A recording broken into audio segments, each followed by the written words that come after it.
शहर से दूर घने जंगलों में एक पुरानी हवेली खड़ी थी। सालों से वहां कोई नहीं रहता था, क्योंकि वहां अजीब अजीब घटनाएं होती थीं। गांव वाले कहते थे, रात में उसी हवेली का कोई दरवाजा न खोले, नहीं तो वहां आत्मा आकर तुम्हें कभी छोड़ती नहीं। अजय और उसके 3 दोस्त रोहित, सुमित और नेहा साहस करके उस हवेली में रात बिताने का फैसला करते हैं। जैसे ही वो हवेली के पिछले दरवाजे से भीतर घुसते हैं, हवेली की ठंडी हवा उनके चेहरे पे टकराती है और उनकी टॉर्च अजीब ढंग से चमकने लगती है और फिर बुझ जाती है। सुमित ने कहा, मुझे लगता है यहाँ से हमें कोई बाहर निकलने देना नहीं चाहता। रात के 12 बजे हवेली के ताले जोर जोर से हिलने लगते हैं। दरवाजा खुद ब खुद झनझना कर खुलने लगे। तभी तीसरी मंजिल से सुनाई दी एक धीमी और डरावनी आवाज, तुम सब यहाँ से चले जाओ या मौत तुम्हारे साथ होगी।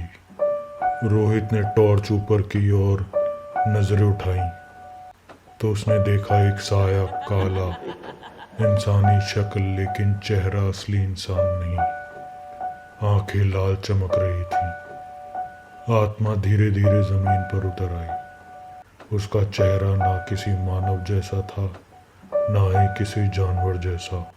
उसके बिखरे बाल, खुले हुए नाखून और एक गहरी भयानक हंसी। उसने अपने पंजों से दीवारों को खरोचा और आवाज गूंज उठी, मेरा बदला। अचानक रोहित बेहोश होकर गिर पड़ा। नेहा चीखी, बचाओ, ये आत्मा अजय को पकड़ रही है। अजय ने पूरी अपनी ताकत से चिल्लाया, भागो, ये जहन्नुम है। लेकिन जैसे ही वे बाहर निकलने की कोशिश करते, दरवाजे बंद हो गए, अंधेरा छा गया। उनके मोबाइल की टॉर्च भी बंद हो गई। अंधेरे में आत्मा ने अजय के दिल को जकड़ लिया। उसने कहा, तुमने मेरी मौत का हिसाब नहीं भरा, अब तुम्हें मेरी सांसें खत्म करनी है। अजय की आखिरी चीख हवेली के बाहर तक गई। फिर सब कुछ शांत हो गया। सुबह कई गांव वाले आए तो देखा कि सिर्फ 3 दोस्त बाहर खड़े थे। अजय का कोई अता पता नहीं। हवेली की चाबियां जमीन पर पड़ी थी, जैसे किसी ने जानबूझ के छोड़ दी हो ताकि फिर से कोई उस हवेली में आए।